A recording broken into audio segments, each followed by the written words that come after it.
Early in the offseason, Perry Minasian said that the Angels needed to upgrade at third base.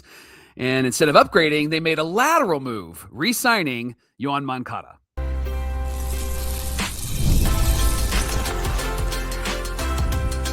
You are Locked On Angels, your daily Los Angeles Angels podcast. Part of the Locked On Podcast Network, your team every day. Thanks for making Locked On Angels your first listen of the day, part of the Locked On Podcast Network, where it's your team every day, and the #1 sports podcast network in all the land. Happy Friday to you, and happy birthday to my Super Halo bro, Michael. Happy birthday, my friend. Thanks for being here for this episode of Locked On Angels, where it's your team every day. You've got the Frisch brothers here with you, a.k.a. the Super Halo bros. My name is Jon, and that's my brother Mike. And my name is Mike, and that's my brother Jon. Hey, we're talking Angels baseball with you 3 times a week until pitchers and catchers gather in Arizona. So we'll be back to 5 days a week talking about your favorite team. It's our hope and desire that you leave here a smarter fan, a more informed fan, and a better Angel fan overall as we get ready for our 5th season behind the mics here at Locked On Angels. On today's show, as the Angels reunite with Yoán Moncada, we take a look at what went right for him and what went wrong in 2025. Will things be different the second time around? Second time around. There's a reference for you. But first, Mike, let's talk about how the Angels got here and ended up re-signing Yoán Moncada. Happy birthday. You got a Yoán Moncada, Michael. Yay for me. On Wednesday evening, Angels announced that they did sign Yoán Moncada. 1 year, $4 million, $1 million less than his deal from 2025. I did see a great tweet, Jon, of somebody saying Yoán Moncada just signing a 1-year deal for the next 4 or 5 years. And every year it's $1 million less until he's playing for free. And then he's paying us. He's paying the Angels. Exactly. Thought it was pretty great. Maybe it made me chuckle. Perry Minasian spoke about upgrading third base early in the offseason and has had a lot of chances to do so. There was one of our favorite players, Kazuma Okamoto, who the Angels were tied to, and he went to the Blue Jays. And then Alex Bregman, who the Angels weren't tied to, he landed with the Cubs. Talked to everydayer Dave Diller yesterday. He's stoked about that because he is a Cubs fan, and so he loves having Bregman. He said that the deal for Bregman and getting rid of Tucker actually will benefit the Cubs, but this is Locked On Angels, so let me keep going. Bichette was somebody that was rumored to move to third base and perhaps come to Anaheim if they would pay the right price. He ends up going to the Mets, who are having a great offseason. And then Gino Suarez, I'm just going to say that. Eugenio. Thank you very much. I didn't want to butcher his name. I did anyway. So he's still a free agent as of this recording, and not sure what kind of numbers he'll get, but it feels like he is going to be out of the Angels budget based off of what they've done so far this offseason. Yeah, other free agents who are kind of a tier below was Isaiah Kiner-Falefa, who is, of course, a great utility guy. Ramon Urias is a possibility for third base. Miguel Andujar, who did play some third base, played some third base once again for the A's last year. And then, of course, Mike, we talked about all the trade candidates, right? We went on and on about Nolan Arenado. We had a great conversation with JD Haffron over at Locked On Cardinals because the Angels were linked again to Arenado this offseason, but he ultimately landed with the Diamondbacks. One of our everydayers suggested that we were the backup to the backup. We were the backup plan to the Diamondbacks. Probably not wrong. Yeah, and once Bregman landed, I think that Arenado was a lot of teams' third base backup option. And then Isaac Paredes is somebody that the Astros are likely to move. Of course, Brett and friends over at Locked On Astros have been talking about that. And then, Mike, we've talked about this before. Alec Boehm might have been on the trading block if the Phillies had signed Bichette, but they're kind of back to where they were. They got back JT Realmuto. They got back Kyle Schwarber. So that team looks like it did last year pretty much. Yeah, the Angels just weren't able to do anything in those areas. And so they reunited with Moncada. Jon, it kind of felt like this was inevitable, right? And you mentioned that when you posted on our socials and did the YouTube short, that this was kind of an inevitable thing. A lot of fans believe that this would probably be the best move for them if they weren't going to pay any money. Now, news did break that the Blue Jays were involved in conversations with Moncada. The Pirates were involved. Red Sox were monitoring Moncada's market before he did re-sign with the Angels. So don't tell me that this is like a typical Angels move and Moncada's not worth anything when there are 2 playoff teams that were interested in him. So let's everybody slow down on that on that conversation. 100% agree. Now, despite the trade of Taylor Ward to the O's, who agreed to a a little over $12 million contract for this year, and the restructuring of Anthony Rendon's $38.5 million owed for 2026. Angels really haven't signed anyone to a deal longer than 1 year this offseason. They have made some moves. There's Grayson Rodriguez, 4 more years of control. And then Alek Manoah, he signed a $1.9 million deal with 1 more year of arbitration, so he could be back next year. And then Vaughn Grissom, also in pre-arbitration years with control. And then Josh Lowe, they just traded for him. He's got 3 more years of control. Yeah, so the Angels have basically their MO this offseason has been acquiring cheap and controllable players, mostly via trade. Again, there's a couple of guys like Alek Manoah signed that 1-year deal with the chance to arbitrate in 2027. But Mike, the fact is that they haven't spent any money on any free agents past this year. And we all assume it's because the Angels expect to head toward a lockout. I'm sure Arte Moreno is going to be he's going to be leading the parade in terms of a salary cap with among the team owners, right? And it's clear the Angels are not committing to any free agent contracts beyond this season. It's also clear that none of the money that they saved by moving Ward or restructuring Rendon's contract is being spent on any major league deals. All of that is how we got here, right? Mm-hmm. Because re-signing Moncada, it's not an upgrade, as Perry Minasian said that they wanted to do. They want to upgrade center field. They want to upgrade third base. They want to upgrade the rotation. Getting Moncada back is who you had last year. That's a lateral move and not an upgrade, right? Right. And the Angels don't know what's going on with their TV deals, so that plays into the financial aspects of this organization as well. All of that, we can say, like, that's a big factor, but we all know how Arte moves. We all know how Arte operates. And so this feels like the 2024 season. This feels like that offseason moving into that season where they didn't really get anybody. They wanted their young players to perform. And then the next season they got a bunch of people. And then this year they didn't. And if you go back, this has kind of been the ebb and flow of the Angels for the last 4 off seasons. They did a lot of stuff before 23, nothing before 24, did a lot of stuff before 25, and then really not much before 26. Now, I don't want to say not much because a lot of these players are intriguing players, high potential, but there really isn't anybody that they've brought to this team that you're going to go, oh, yeah, totally going to make a huge impact and change the dynamic of the starting lineup or the starting pitchers or the bullpen. All of the pieces, if they hit, could potentially have a good impact. But with the Moncada deal, you're just getting the same guy that you got last year, 1 year older. Yeah. And if he can stay healthy, there's some great numbers, but that's really always the case with the Angels, right? How many times, like if you were taking a shot for every time we said if he can stay healthy, you would have been drunk like 3 years ago, right? All that Uber. You would have been in a lot of trouble. And that's the reality of the Angels right now is if. And this year, especially this offseason, doesn't this just epitomize the term that we've coined on this show, the fiscal Angels? I mean, This really feels like the fiscal Angels. What I do like, John, is that they did grab a couple of guys with years of control. I love that. But with this move of Moncada, it is a very lateral move. And the thing that the Angels really struggled with was offense at third base and defense at third base. Now, Moncada has the potential to be a bit better offensively if he is healthy, right? And if they use him wisely, his left-handed bat is really strong.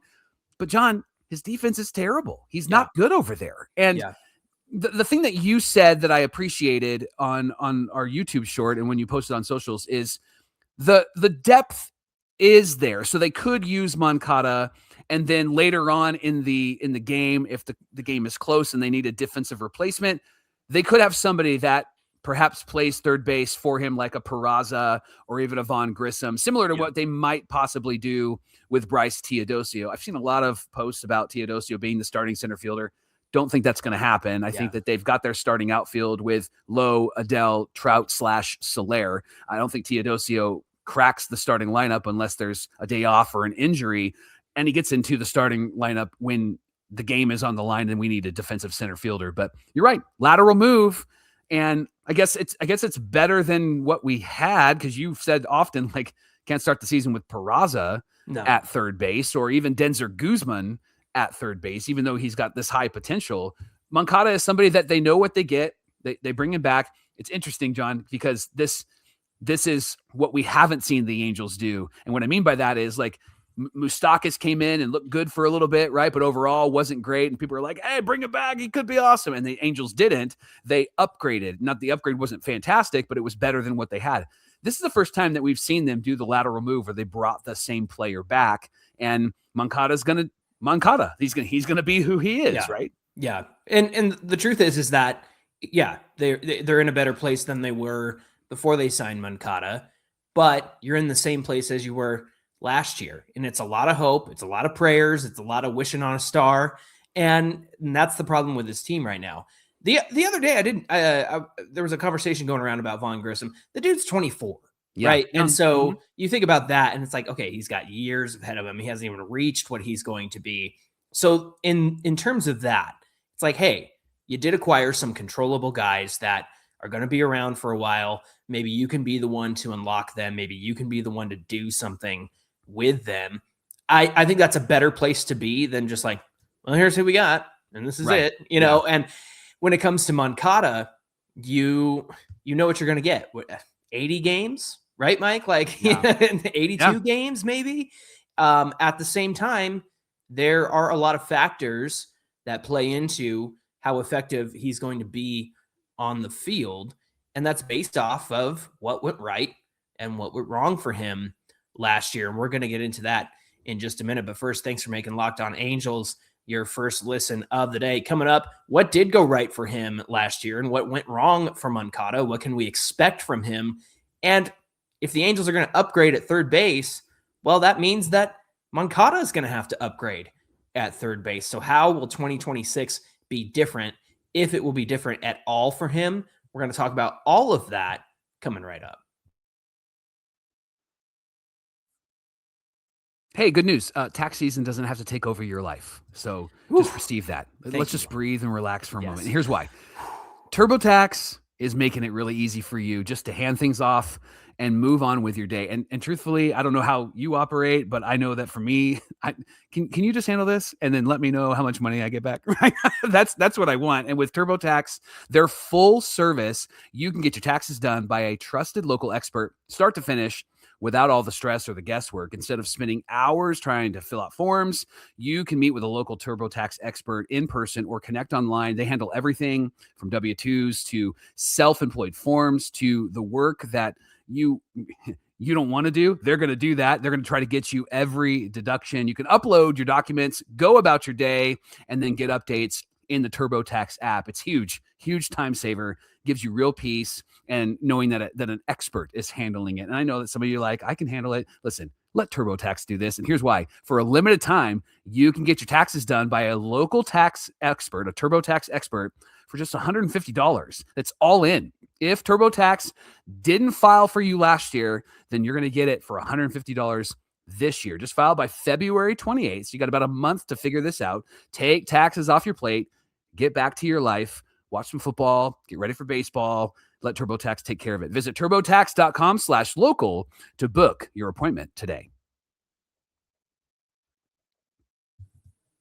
This is the Locked On Podcast Network, the #1 sports podcast network out there because of everydayers like you. And we want to invite you to the Locked On Angels Everydayer Club. For just $5 a month, you can get ad-free audio of the show, so no interruptions. You can get an invite to the members-only Locked On Angels Discord server where you're able to interact about the Angels, but also every other team across baseball and all the other teams across the network. So it's a lot of fun. You can chat with all the hosts of the Locked On Podcast Network.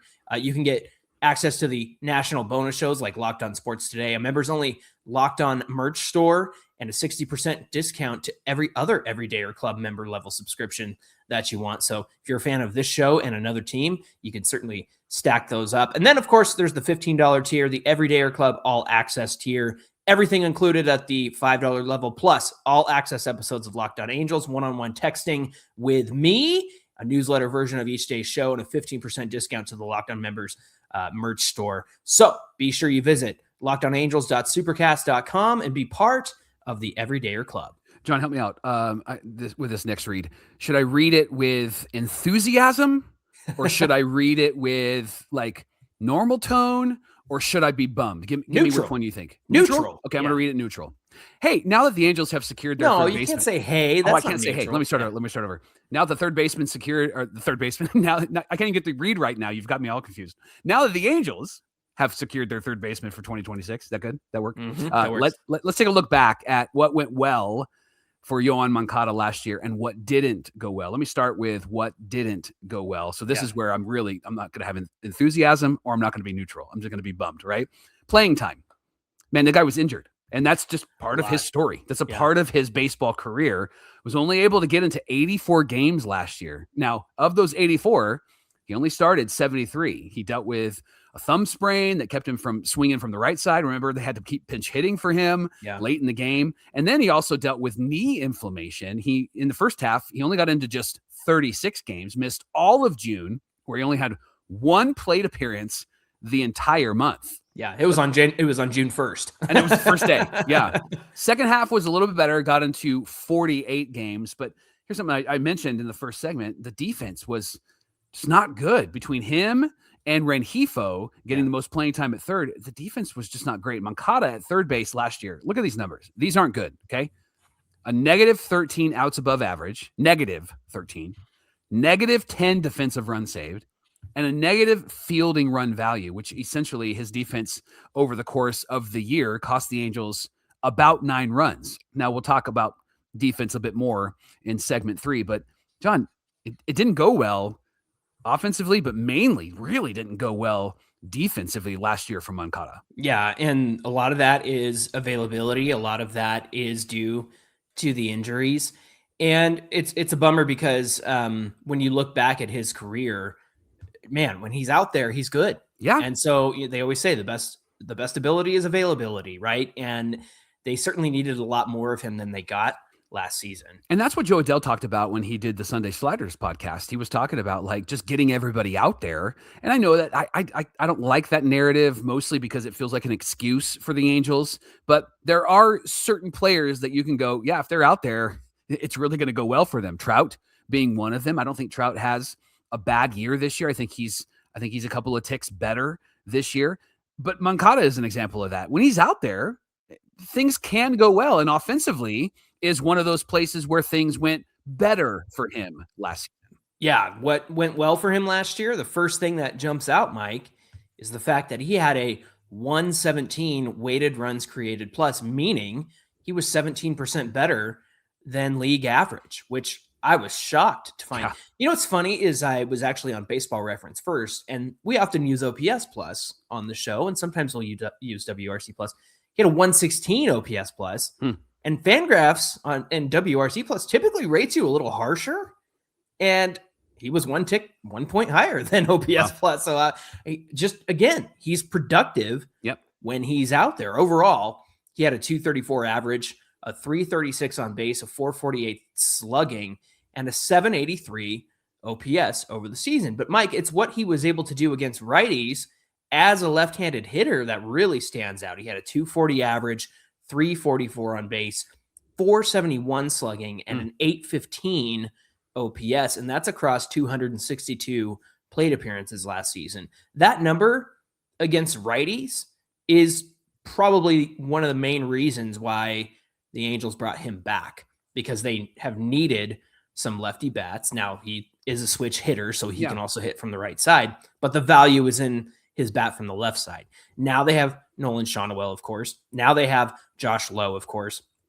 So there was a great article from Fangraphs from one of the hosts of one of their shows, Ben. I wish I could remember his last name, but basically it's like you put a lefty in between somebody like Trout and maybe Adell or Soler.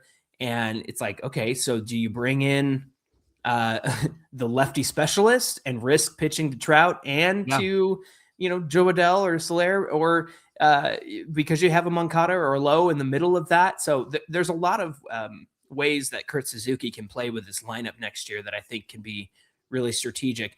And he's somebody that I trust with that. And I don't mean to get off track here, but I'm really looking forward to seeing how Kurt Suzuki manages and the kind of lineups that he runs out there. So enough about the fact that he's a lefty bat. Mike, remember this. His walk rate last year was 11.1%. This is Yoán Moncada, better than the league average of 8.4%. And there was a period early on in the season where it felt like he was the only one taking walks, wasn't it? Yeah, when he first showed up.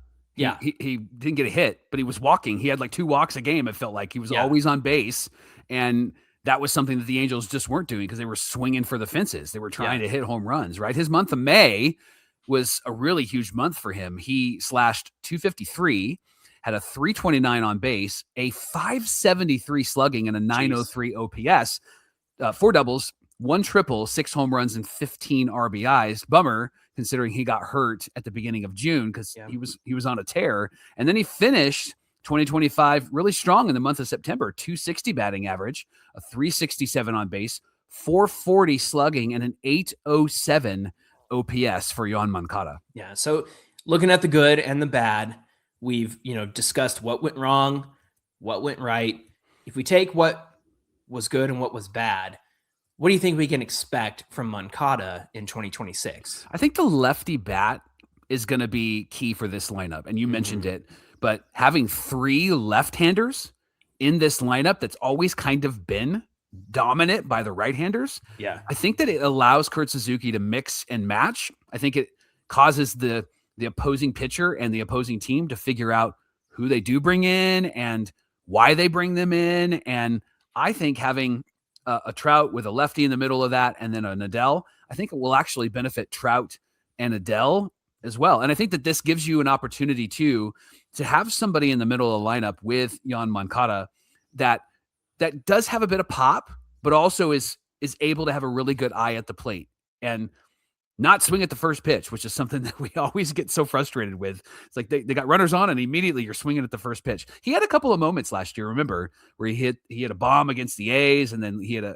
another bomb against I can't remember who they were playing, but it was at home and he crushed it. Yeah. And so he has that ability. And so having that lefty bat in this lineup that's good against right-handers, I think will be a really helpful threat for this Angels offense. Yeah, he takes walks, and I think that's key too. But going back to your point about just crushing right-handed pitching, the truth is that when he makes contact, it's very good quality contact. And I'm interested to see, and we'll get into this more in the next segment, but I'm interested to see what kind of hitter he will be at the plate under new coaching and new management. Mike, I think that if we look to 2026, what can we expect from Moncada? On average, he's missed about a month every year that he's been hurt, whether that's all at once or over the course of a season. Now in 2024, he was gone from mid-April to mid-September for the White Sox. So I just, at the very least, you're going to be missing about a month's worth of Yoán Moncada. And I think that's just kind of built into the $4 million contract, in my opinion, right? And who do you think is tier 2? So Moncada is out. Who are they turning to more often at third base? Defensively, it's going to be Peraza, because Peraza is a really good defender. He is. I don't know about Vaughn Grissom or Christian Moore because they're traditionally second basemen. And so that's going to be a big question mark there. We might not even see Peraza. Peraza might not even make it out of camp. Yeah. Right? He might not make it out of spring training. They might just let him go because Nick Madrigal is there. And so that's also an option for them as well to, get Nick Madrigal, who's on a minor league deal. They bring him on. He makes the team. So really, I think after Moncada, you might go Madrigal because, he's the better all-around player.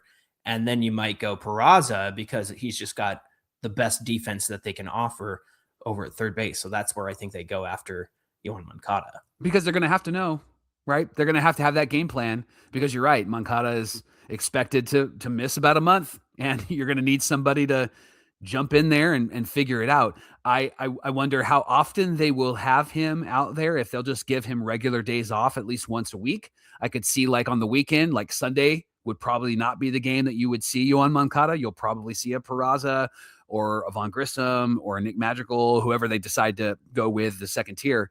But I could see them strategically planning to not have him in certain games, not playing on a day-night doubleheader or whatever might be the case, right? I could see them strategically trying to keep him off his feet. I don't know if I like that philosophy simply because it feels like the rhythm of baseball helps the player a whole lot more. But with Moncada, he just feels very delicate. And that's the other issue that we have with Mike Trout. It feels delicate, right? Like, man, if they could get it together, they'd be a great 1-2 punch in this lineup. But it feels like you've got like tissue paper that's standing up at the plate, and one wrong move and everything falls apart.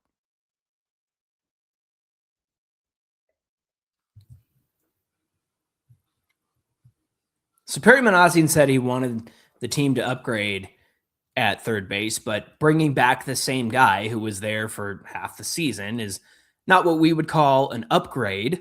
It's a lateral move. It's bringing back who you already had. So, Mike, the question is, what would make this an upgrade over what the Angels had there last season? Well, let's talk about his offense for a moment, for Moncada specifically. We mentioned he's a switch hitter, which will essentially be another lefty bat that the team desperately needs. And does that approach the plate change now that Brady Anderson is here? Mm-hmm. Like, that's something that has to be considered. But Moncada has a great quality of contact. He just has to make contact. And so if he's going to be an upgrade, John, he's got to be a threatening left-handed bat. He's got to be somebody that is going with the philosophy of what Brady Anderson brings. And I think what Kurt Suzuki is hinting at is he's going to bring more of a sociable type of mentality. Suzuki ball. And Suzuki ball, right? And honestly, we need Moncada to make contact. We need sacrifice flies. We need deep fly balls to center field. We need no strikeouts, right? Like, and obviously their strikeout is a part of his game, but if he's going to be an upgrade over Moncada in 2025, those are some things offensively that he's going to have to tweak. I like the way to phrase that. How is Yoán Moncada better than Yoán Moncada last year? How do we upgrade the same guy? Yeah. The health, Mike, honestly, he's got to play more than he did last season. And that's a big, tall ask for Yoán Moncada, because when he's out there and he's healthy, he's productive. And I know a lot of people are going to look at the batting average, but there's so much more to what he brings to the table than just batting average. The way that he drives in runs, the way that he makes great quality of contact when he makes contact. And going back to your point about what does this team look like under Kurt Suzuki and Brady Anderson? Are they still the swinging for the fence team? And did that hurt Yoán Moncada last year? Yeah. Not hurt physically, because I don't want to, cross our wires here, because he was hurt physically. Yeah. But was he somebody swinging for the fences as well? Of course he was. He's got the power to do it. He's got the whiff in his game. He's got the strikeout in his game, but that's nothing new.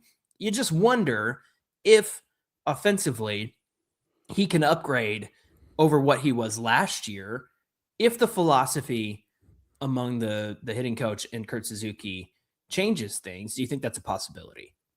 Right?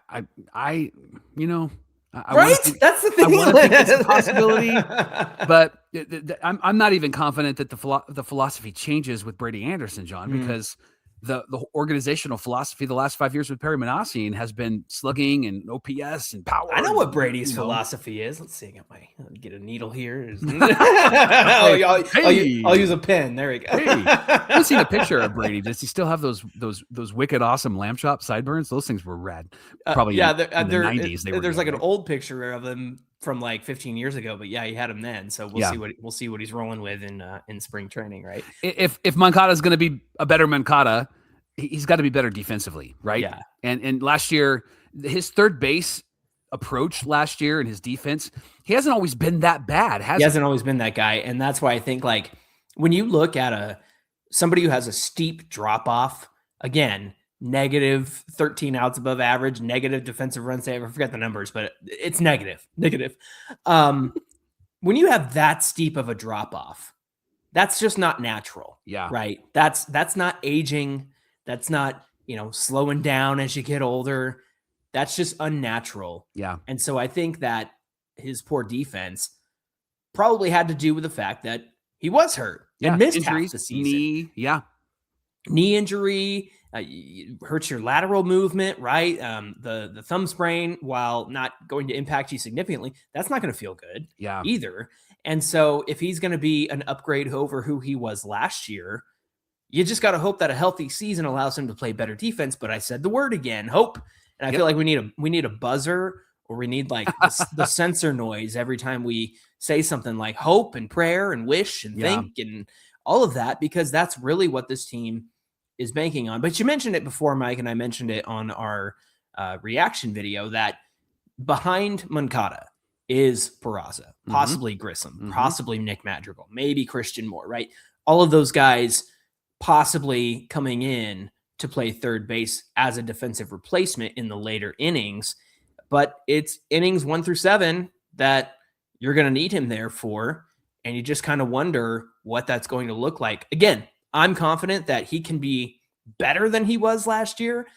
But I also think that it might be something like, I don't know, -5 outs above average, -3 defensive run save, which is not terrible. Yeah. But it's also not the best of the best. And I'm not expecting him to be the best of the best. We just need a competent defender over there. Now, having said that, can I ask you something? Sure. The eye test with Moncada, just like watching him play, I thought he did pretty good over there. And so I was just quite frankly surprised to see his negative metrics. What about you? Overall, yeah. I think if you didn't have Fangraphs and Baseball Reference and those things, I think it would be easy to go, no, I think it was kind of a pretty good year for Yoán Moncada. And defensively, I didn't ever feel like he was lost over there. I didn't feel like he was not doing what he needed to do. Wasn't holding my breath like Rendon when he was, slide slinging it all the time. Right? I felt like when Moncada was thrown over to first, it was going to make it there, right? I know he had some issues where a run scored, it got, between his legs and stuff like that. Like, but that even stuff those plays happened. like that, and that is obviously a ding against you. But even those plays, I appreciate the hustle and the effort. And I get that. I mean, Cal Ripken had moments where ground ball and it kind of came up on him, right? Yeah. But that stuff's going to happen. Yeah. You try to eliminate some of those things with good glove work and trying to make sure that you get the glove down and you have, your feet set and shoulders square, all of that stuff. But man, I looking at him on video and not seeing the numbers, I'm kind of surprised at how bad they were. But you're right, it's injuries. Injuries, I think, got in the way the most. And John, if he could have injuries that are not annoying, I think that would be a great year. Because isn't it true, like the thumb sprain, where you're like, seriously, like, I'd rather have him break a leg. That's not going away fast. That's going to impact you at the plate. You get a lot of lingering issues that just, you're going to feel it every time the ball hits your glove. You're going to feel it every time you swing. And that's going to hinder some of his numbers. So if he could just be bubble wrapped for spring training and then enter in with a healthy season, I think that he could be an upgrade over who he was last year with just these little tweaks defensively and with these little tweaks offensively. It could be a benefit for the Angels. I think the last thing I'll say too is that he missed most of 2024. Right. And so coming into 2025, that's a pretty big leap to get in a rhythm again, get going again, be able to play baseball again. So being in the second year post season long injury, I think is a very good, it's a tick in the right box for him. And I think that's going to be a major factor as he comes into this season. Hey, thanks for making Locked On Angels your first listen of the day. You can join the Everydayer Club right now and get Locked On Angels with no interruptions, members-only Discord access, so much more for just $5 a month. Or you can take it up a notch, go all access for $15 a month. You're going to get one-on-one text access with my brother John, all access episodes, an exclusive newsletter. So much comes along with going all access. Visit lockedonangels.supercast.com or click the link in the show notes. Hey, be sure you give us a follow on Twitter at Locked On Angels. You can also follow us at Super Halo Bros on Twitter, Instagram, and TikTok. Of course, you can catch us on YouTube. If you haven't done so already, thanks to the 10,400 subscribers who have subscribed to the channel on YouTube. And whether you're watching or listening, just hit that subscribe button because it really helps us out and puts us in front of other Angel fans as well. Hey, Mike, on Monday, when we come back, we are going to do the episode we had planned for today, aren't we? Yeah, we're going to talk about the lockout and the CBA and if that's a potential thing that's going to happen. But specifically, we're going to talk about why it's necessary to renegotiate the CBA and what would benefit our favorite team. We're going to talk all about that on Monday, unless there's breaking news on Locked On Angels. All right, looking forward to that conversation. We hope you have a great weekend, and you'll come back and join us on Monday. Until then, my name is Jon, and that's my brother Mike. And my name is Mike, and that's my brother Jon. All right, all you sickos who love this Angels team and the everydayers who love to watch and listen, we'll see you back here on Monday. Hey, fun fact, in the late 90s, early 2000s, I used to have Brady Anderson sideburns. And I I remember. rocked them. Happy birthday, Mike.